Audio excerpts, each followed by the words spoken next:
Praise the lord. Friends, మనం ఒకరికొకరు క్షమించుకోవాలని Bible చెబుతుంది కదా. ఎందుకు క్షమించుకోవాలి? అది ఎవరికన్నా తెలుసా? నేను చెప్తా. మన పాపము దేవుడు క్షమించాలంటే మనము ఇతరులను క్షమించాలి.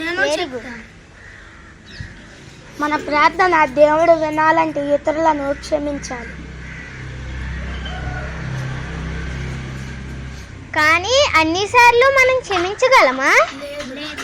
లేదు. కొన్నిసార్లు మనకు బాగా బాధ కలిగినప్పుడు అస్సలు క్షమించలేం. కానీ దేవుని వాక్యం మనలో ఉంటే దేవుని వాక్యం ఎల్లప్పుడూ క్షమించాలని చెబుతుంది. అది సాధ్యమేనా? దేవుని వాక్యం మనలో ఉంటే, అవన్నీ కలిగి ఉంటే అది సాధ్యమే. అది ఎలాగో ఈ యాక్టివిటీ ద్వారా చూద్దాం. ఇక్కడ 2 లిక్విడ్స్ ఉన్నాయి కదా. ఇది వాటర్, ఇది థర్మాకోల్ షీట్స్. ఈ థర్మాకోల్ షీట్స్ మన తప్పులు అనుకుంటే, ఈ వాటర్ మన హృదయం అనుకుంటే, వీటిలో ఈ థర్మాకోల్ షీట్ వేస్తే ఒకటి వేసాం. చూసారా? ఇది పెద్ద డంప్ లాగా తయారైంది. ఇలాగే మనం ఇతరుల పాపాలు క్షమించకపోతే మనలో కోపం, ద్వేషం, పగ నిండిపోతుంది. ఇది కెమికల్. ఇది దేవుని కలిగి ఉన్న హృదయం అనుకుంటే ఈ థర్మాకోల్ షీట్ దీంట్లో వేస్తాం.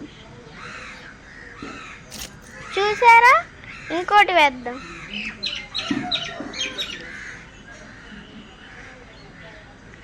చూసారా? కరిగిపోతుంది. ఇలాగే క్రీస్తు యేసు మనలో ఉంటే ఎన్ని తప్పులైనా క్షమించగలం. ఇప్పుడు అందరికీ అర్థమైందా? అర్థమైంది. జాన్, నేను ఒక వాక్యం చెప్తా. ఎఫెసీయులకు రాసిన పత్రిక 4వ అధ్యాయము 32వ వచనము.